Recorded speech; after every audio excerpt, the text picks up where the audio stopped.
Bonjour à tous et bienvenue dans ce nouveau journal du FCAT, un journal avec de mauvaises nouvelles pour cette équipe première dont on parlera juste après. Pour le moment, bonsoir messieurs, bonsoir Jean-Pierre. Bonsoir, nos artistes préférés. Salut Fred. Salut Morgane. Bonsoir Jean-Pierre. Tu t'en sors bien. T'es pas venu au match cet après-midi. T'as tout raté. Un match assez tendu. On en parlera juste après puisque c'était tendu dans la tribune comme sur le terrain. Un match engagé comme on s'attendait. Mais tu vas maintenant nous donner les résultats du week-end. Donc on commence avec les U15 avec une défaite de la PH 3-2 face à Vitry, défaite de la 2 5-0 face à Vaudoise-Viray et match nul de la 3 2 partout face à Seine-Barse 2. En U17, défaite de la PH 6-4 face à Sainte-Anne de Reims, la 2 fait match nul 2 partout face à Saint-Julien. En U19, victoire de la DH 3-2 face à Argonne et défaite de la PH 7-3 face à Vitry. En féminine, défaite de la DH 2-1 face à Montherme. En senior, victoire de la PL 6-2 face au FC Nogentais 2 et défaite de la DH, comme tu le disais, 3-1 contre Épernay. Beaucoup de défaites pour ce week-end. Toi qui n'étais pas là cet après-midi, comment ressens-tu cette défaite dont on parlait tant, un match compliqué, on le savait, 3 points de perdus. 3 points de perdus et puis c'est une cartouche en moins pour la montée en CFA. Je pense que National 3, National 3. Voilà, moi c'est le constat que je fais, c'est des matchs qu'il fallait pas perdre. Tant pis, il fallait un gagnant, c'était pas nous. Donc voilà. Jean-Pierre, toi qui étais là cet après-midi, une équipe très combative, on peut pas leur reprocher. En revanche, 3 buts pris, peut-être pas le troisième, mais les deux premiers buts qu'on prend, un peu bête. Oui, moi je ne vais pas faire cette analyse, moi je suis venu avec mes réponses comme d'habitude. Oui, ça on sait. Donc, d'abord, on a perdu contre une équipe qui n'est pas plus forte que nous, ça c'est la première chose. Parce que quand on perd contre plus fort, on perd contre plus fort, ma foi, il n'y a qu'à s'incliner, mais c'est pas le cas. Ensuite, dans un match de football, il peut y avoir des faits de jeu qui sont défavorables et puis donc on peut déplorer par la suite. Et curieusement, cet après-midi, les faits de jeu nous étaient favorables. Donc c'est un match qui a été mal géré. Alors quelles sont les responsabilités, peu importe. Donc c'est une mauvaise gestion de match parce que donc on est au moins aussi fort que sinon meilleur, puisque je pense que si on mesurait la possession de balle, on devrait être entre 60 et 70% de possession de balle. Donc on a été meilleur dans le jeu. Par contre, on n'a pas su gérer ce match-là, alors que on était revenu à la pause, et à la pause, on s'est présenté à 11 contre 10. Donc le match a été mal géré. Voilà. Donc, et puis il y a des matchs où on n'a pas envie d'en reparler. Donc, ne posez pas de questions parce que je ne répondrai pas. Vous avez compris ? Bon. Au moins c'est clair. En revanche, souvent tu nous as dit que quand on ne savait pas gagner un match, il fallait savoir ne pas le perdre. Aujourd'hui, on l'a perdu et je pense que en plus sur presque 60 à 65 minutes de jeu à 10 contre 11, Épernay a su faire la différence. Ça y joue beaucoup pour la suite du championnat, je pense, Fred. De toute façon, Épernay trop tard, tu répondais plus. Épernay n'a pas su faire la différence, on a donné des bâtons pour se faire battre. C'est totalement différent. Oui. Voilà. Donc, moi je pense que le réalisme était du côté Épernay aujourd'hui. Je pense qu'ils ont su gérer, eux, le match pour pouvoir le gagner. Nous, on n'a pas su le faire. Bon, voilà. Écoute, après, il y a des enseignements à prendre. Je sais que ton cousin a marqué 2 fois aussi. Donc voilà quoi. Mais voilà, si on sait pas gérer un match à 10 contre 11, voilà, c'est sûr que on est bien à notre place. Voilà.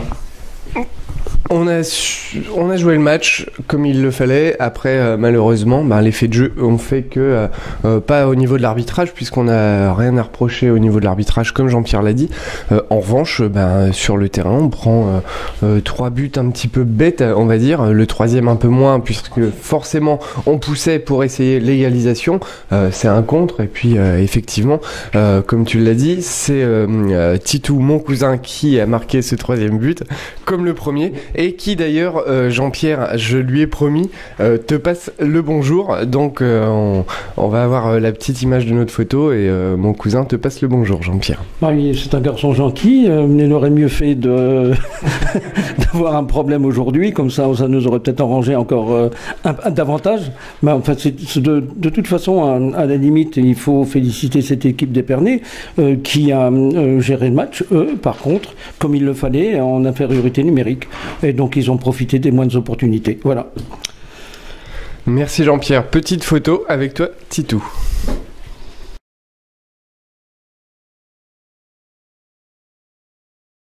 Voilà pour la petite pause photo. On va maintenant passer aux commentaires de match avec un commentaire de Mena pour les U19, Fred. Oui. Donc Mena qui m'a écrit cet après-midi. Donc aujourd'hui, le dimanche 2 avril 2017, nous avons eu un match à Argonne à l'extérieur à 170 km de Troyes.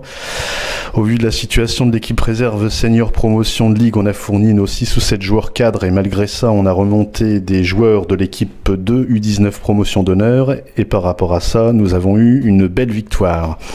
En adaptant des systèmes tactiques et physiques, on commence à avoir le fruit, on commence à récolter les fruits, je pense que c'est ça qu'il voulait dire, et que sur les matchs, Argonne a eu une très belle performance de tous les joueurs qui étaient unis avec les coachs et entre eux au vu de la situation de fin de match. Les délégués nous ont félicités dans les vestiaires en disant qu'on était fair play, donc victoire 3-2. Très dur, apparemment très dur. Très dur, mais belle bataille. Voilà. Une belle bataille 3-2. On parlera juste après dans cette deuxième partie des U15, puisqu'on a la chance ce soir de recevoir Sébastien Dallet, qui dirige cette équipe U15. Une défaite malheureuse ce week-end, mais qui fait du coup sur, on va dire, la montée. Va être un peu plus compliqué. On en parle juste après cette courte pub sponsor. On se retrouve juste après.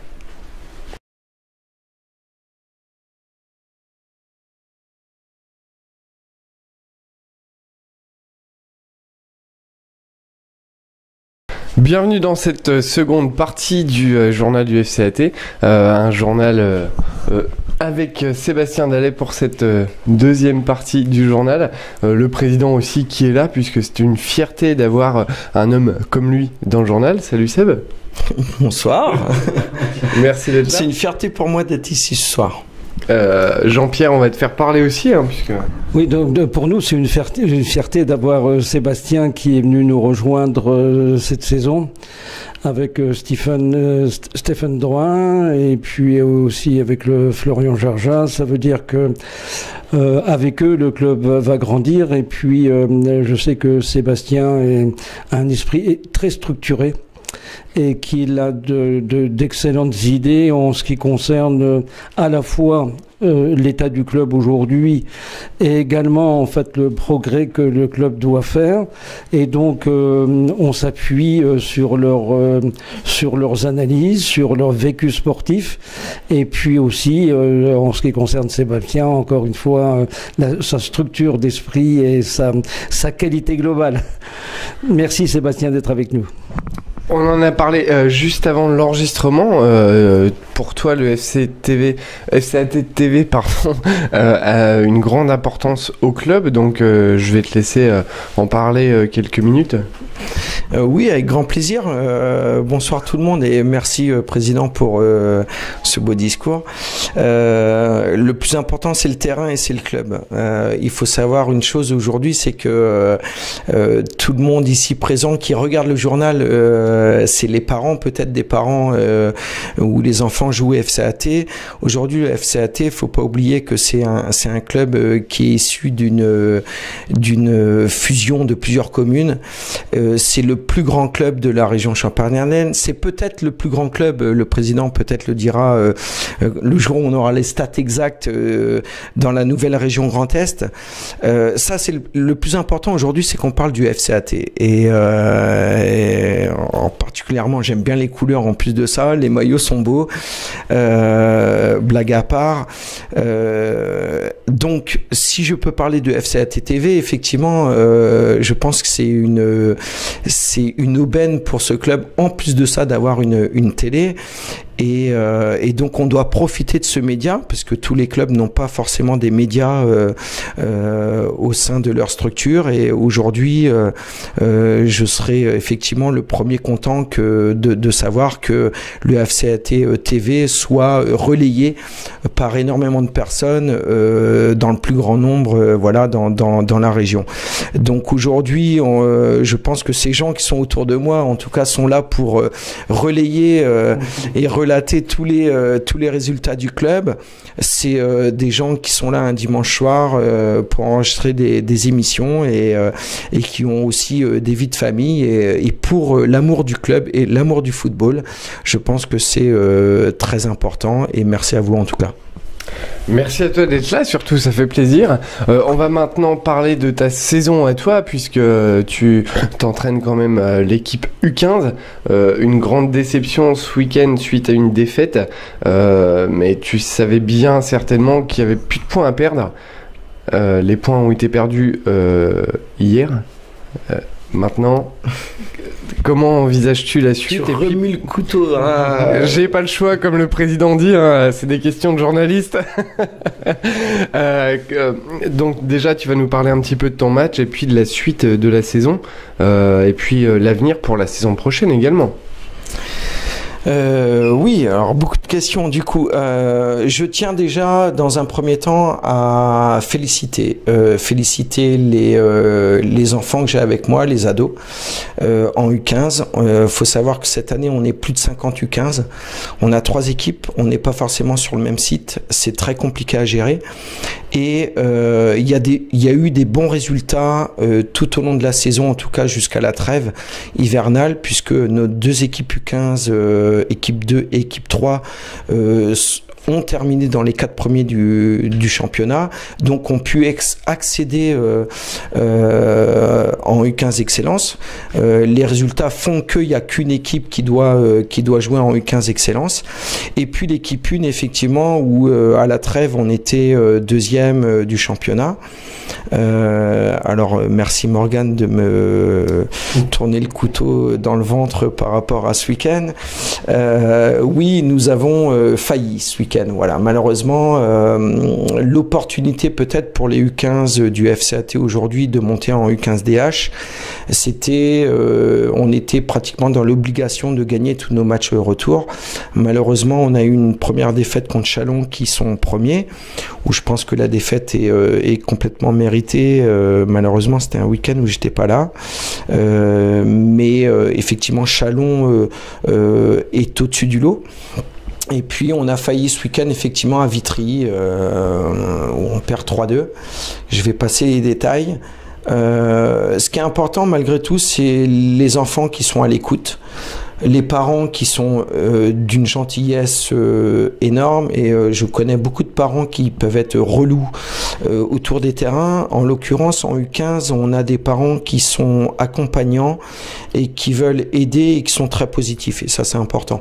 On oublie l'idée du parent qui veut pousser à tout prix son enfant à devenir professionnel. On est au FCAT, faut le savoir, on est en U15 PH, on n'est pas le meilleur club, mais on a l'ambition, en tout cas, de concurrencer aujourd'hui en jeunes La Chapelle, qui est un des clubs phares, je parle pas de l'Estac bien sûr, un des clubs phares aujourd'hui en jeunes, avec dans toute catégorie des équipes au plus haut niveau. Donc aujourd'hui, demain, le FCAT doit obligatoirement avoir une équipe en U15DH. Ça me semble compliqué malheureusement cette année. Pour ma première année en tant qu'entraîneur, je suis désolé de ne pas pouvoir accéder au niveau supérieur. En revanche, il y a un travail qui est fait, il y a un travail qui sera poursuivi. Et donc, je pense, et au vu des jeunes joueurs qui vont intégrer les futures équipes, voilà, on a de la qualité, donc ça c'est important. Et j'espère effectivement pour le club qu'on puisse accéder très vite au niveau supérieur dans toutes les catégories de jeunes, pardon. C'est très très important pour l'évolution du club et surtout pour pouvoir, ces jeunes, c'est demain, je suis trop long, tu me coupes, hein, ces jeunes demain pour moi ces jeunes c'est ces jeunes qui vont alimenter l'équipe 1 en espérant que l'équipe 1 puisse encore monter et progresser, parce que je pense qu'il y a un objectif très très important ici au club. Donc voilà, donc ça prend du temps, c'est une fusion, c'est compliqué, mais d'année en année le club avance. Je pense que le club est bien structuré, les gens ici présents et la télé aussi ici présente, de ce qu'on parlait tout à l'heure, tout ça montre que le club voilà, se structure, va dans le bon sens, s'améliore. Donc on demande forcément à tout le monde d'être très très présent avec nous, de nous accompagner, c'est important, et de pouvoir avoir les meilleurs résultats. Alors si je peux me permettre pour conclure, les résultats c'est une chose, le plus important c'est le plaisir du jeu, le plaisir du football bien sûr. Et le plaisir je suis assez bien, je sais de quoi on parle de football, donc le football c'est un terrain, c'est le ballon, c'est les potes, et on est là pour se faire plaisir avant toute chose, et les victoires, si elles peuvent être les plus nombreuses dans les prochaines années, ce sera magnifique pour le club, mais les victoires forcément se construisent sur du collectif, sur une base importante du club. Voilà. Très important, Jean-Pierre, t'as regardé Seb avec beaucoup d'attention, on va dire, et vu ta tête, à mon avis, il t'a pas posé de questions, mais ça te fait plaisir ce qu'il a dit. Oui, de temps en temps, on échange avec Sébastien, et encore une fois, je sais qu'il a un excellent esprit d'analyse. Et son analyse et leurs analyses vont nous servir pour bâtir ce club qui n'est qu'à sa deuxième saison. Donc on compte sur lui et sur les autres pour nous éclairer, pour nous apporter leur éclairage. C'est ce que Sébastien vient de faire et je l'ai écouté avec plaisir et attention. Et toi Fred, par rapport à notre invité de ce soir? Non, mais moi j'ai écouté très attentivement mon ami Seb. N'hésite pas à regarder la caméra aussi. Hein. Je pense, comme tu le disais, que c'est vrai qu'on est issu d'une fusion de plusieurs communes, donc c'est vrai que c'est difficile à mettre en place et tout. Et ce qu'il faudrait acquérir dans les années à venir, au-delà des résultats, c'est comme tu disais, c'est créer un engouement, créer un esprit club qui forcément n'est pas simple au départ parce que bon, les querelles de clocher, je pense que tout le monde en entend parler, et c'est vrai qu'il faut essayer de rassembler un maximum de personnes autour du FCAT, et puis qui est vraiment un esprit club. C'est surtout ça qu'il faut construire aussi dans les années qui vont venir, et ça permettra aussi d'aller chercher des fois malheureusement les petits points, le petit but qui manque à la fin du match pour pouvoir éventuellement évoluer au plus haut niveau. Voilà, c'est ce que je pense, moi. Si je peux me permettre, je veux bien réagir parce que effectivement, Fred a tout à fait raison. Il y a une identité club en fait qu'il faut vraiment réellement comprendre aujourd'hui et savoir, c'est que aujourd'hui vous avez juste la télé du plus grand club de la région Champagne-Ardenne en termes de licenciés. Il y a un travail en amont qui est énorme avec beaucoup de bénévoles. Je pense qu'on est bien placé pour en parler ce soir, et effectivement voilà, vous avez des couleurs, c'est le bleu marine, le rose, et ça s'appelle le FCAT, donc je pense que si on peut tous enquiller dans ce sens là, ça serait plutôt sympa. Ça fait plaisir d'entendre ça, hein, Monsieur le Président? Oui, non, mais bien sûr que ça fait plaisir. Et donc, encore une fois, on est en construction et on a besoin. Par contre, on a fait quand même un super document à remettre parce qu'on n'est pas suffisamment nombreux pour entourer en fait toutes nos équipes. C'est ce que disait Sébastien, et Sébastien nous disait qu'il y avait, oui, je vais regarder comment s'appelle, le caméraman là-bas, parce que, mais en fait, je crois qu'il n'a pas bonne mine ce soir, c'est pour ça que je regarde pas trop. Donc, Sébastien disait, on a fait un excellent comme support pour essayer, parce que Sébastien nous disait, j'ai bien compris, en fait, qu'il y avait des parents qui étaient prêts pratiquement à s'impliquer au moins dans l'accompagnement et les décharger sur un certain nombre de choses, ne serait-ce que sur les feuilles de match, et les laisser s'occuper véritablement du sportif. Et donc ça, il faut véritablement qu'on aille au bout de cette demande. Il nous manque une quinzaine d'accompagnateurs. Mais le club a déjà mis en place certaines choses pour ça, justement. C'est ça, mais en fait, pour l'instant, on a peu de retours, donc il faut pleurer pour avoir des retours. Et donc, on a formé une équipe, et donc j'ai bien déterminer toutes les étapes. D'abord le bon support, ensuite s'assurer de la distribution, ensuite les récupérer pratiquement à 100%, ce qui n'est pas fait, et puis également analyse et puis réunion des gens et on leur explique le programme du club. Donc ça, c'est une action qu'on mène mais qu'on doit mener jusqu'au bout, et il ne faut pas qu'on lâche. Voilà, c'est la progression du club. Sébastien, il y a peut-être 2 mots à dire là-dessus. Non, mais je suis complètement d'accord. Effectivement, il faut. Après, Paris, c'est pas construit en un jour non plus, et aujourd'hui, effectivement, tu parles peut-être de la défaite contre le Barça, non? C'est possible. Non, mais effectivement, c'est vrai qu'on a beaucoup de potentiel. On touche énormément de personnes. Il y a certainement des parents qui sont prêts à nous accompagner au sein du club.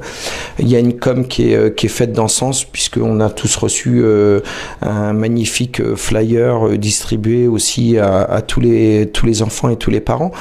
Et voilà, il faut être patient, il faut croire en nous, il faut qu'on crée réellement quelque chose. On va pas parler, ou c'est trop tôt peut-être pour parler du résultat du week-end de l'équipe 1 senior. Et comment Mais même c'est important, il n'y a pas de tabou, je pense qu'on peut parler de tout. Il y a des moyens qui ont été mis en place pour essayer d'accéder au niveau supérieur. Le résultat de ce soir, en tout cas de cet après-midi, permet peut-être pas d'entrevoir une montée au niveau supérieur, mais c'est des choses où le club, on est là, on est soudé, et on doit se servir pour l'année prochaine ne pas faire les mêmes erreurs. Donc il y a toujours des enrichissements à prendre de tous les niveaux. Mais en tout cas, ce qui est sûr et ce qui est très important aujourd'hui, c'est que le club met tout en œuvre aujourd'hui pour progresser à tous les niveaux. Voilà, c'est le plus important. On est en manque aussi, effectivement, on est en manque d'éducateurs, des bons éducateurs dans l'Aube, il n'y en a pas énormément. Voilà, on demande si, on ne sait jamais, dans la région Champagne-Ardenne, s'il y a d'autres éducateurs de d'autres départements qui veulent venir nous rejoindre, ce sera avec un grand plaisir. On a besoin d'éducateurs diplômés, qui vivent de leur passion, et surtout qui veuillent apporter aux jeunes, aux enfants et aux moins jeunes une expérience et une envie de progresser dans le football. Ça serait une chose bien importante. Merci à toi, Seb. On va maintenant passer au match du week-end prochain, puisqu'on discute, c'est sûr, c'est bien, ça nous fait plaisir, mais il faut quand même penser le week-end prochain. Il va forcément y avoir des matchs, donc c'est toi qui vas nous les annoncer. Bon, il n'y a pas grand-chose. Ouais, ça va, je vais m'en sortir. Donc on commence avec les U13, notre formation jouera en challenge et accueillera le groupement Sud 52 samedi 8 à 14h30. En U15, l'équipe 1 évoluera en Coupe de l'Aube et accueillera Marigny à Sofa samedi 8 à 15h. Et la 3 également et accueillera Seine-Barse-Rissé samedi 8 à 15h. En U19, la DH accueille Murigny dimanche 9 à 13h15 et la 2 se déplace à Marnaval samedi 8 à 15h. En féminine, la DH accueille Saint-Mémy dimanche 9 à 15h. Et les U18 reçoivent le Stade de Reims samedi 8 à 14h30. Enfin, en senior, notre formation PL qui marche très bien en ce moment. Deuxième du championnat. Voilà. Se déplace à Lornel dimanche 9 à 15h. Et l'ADH accueille Cézanne dimanche 9 à 15h également. Cézanne, un match qui nous rappelle de mauvais souvenirs, on va dire, puisque ils sont 4e du classement. Merci Hervé le prompteur qui me l'annonce. Donc encore un match important le week-end prochain, président, puisqu'aujourd'hui rien n'est perdu. Non, mais tous les matchs sont importants. Le problème, c'est qu'on n'a plus de joker. Donc, il faut les gagner tous. Et encore, à la limite, à condition que ceux qui sont devant nous aussi perdent des plumes de temps en temps. Donc voilà, mais tant qu'il y a la vie, il y a l'espoir. Maintenant, même si l'espoir a rétréci, mais ça n'empêche que il faut aller au bout. Voilà, donc il faut se ressaisir, il faut ressouder les troupes, il faut repartir à l'abordage, comme on a su le faire certaines fois. Et donc, comme dit Sébastien, on garde le moral, on garde le cap et on y va. Bon, dans tous les cas, moi je suis invité à boire de champagne à Épernay en fin de saison, donc... Oui. Toi, c'est faux frère. Non mais, je l'avais dit. Non mais de toute façon c'est sûr, mais ça se confirme. Ça se confirme. Attends. Il veut garder sa place ce garçon-là. En plus il voulait être président. Non mais attends. Bon, j'aurai pas la possibilité de terminer le journal, donc on va demander à Elie de me rejoindre. Je remercie quand même, bien sûr, Hervé le prompteur qui est là pour nous donner toutes les informations, Pierrot qui est derrière la caméra, et puis Dylan qui est là aussi, qui nous apporte énormément d'informations pour tous les petits papiers de Fred. Mais par contre, c'est toi, Elie, qui va terminer le journal ce soir. Donc moi je vous dis au revoir et puis c'est toi qui gères. Très bien, merci. Je tenais aussi à remercier les invités, Monsieur Dallet et Monsieur Froment, d'avoir accepté l'invitation. À vous remercier, Morgane et Fred aussi de me laisser prendre le micro pour clore cette émission. Donc on se retrouve tous les mardis sur la page Facebook du FCAT, en espérant, en vous souhaitant une bonne journée. Vous retrouvez bientôt. Merci de votre fidélité. C'était Elie Dallet pour FCAT TV. Voilà. C'est pas facile, hein? Non, c'est... Salut. Salut.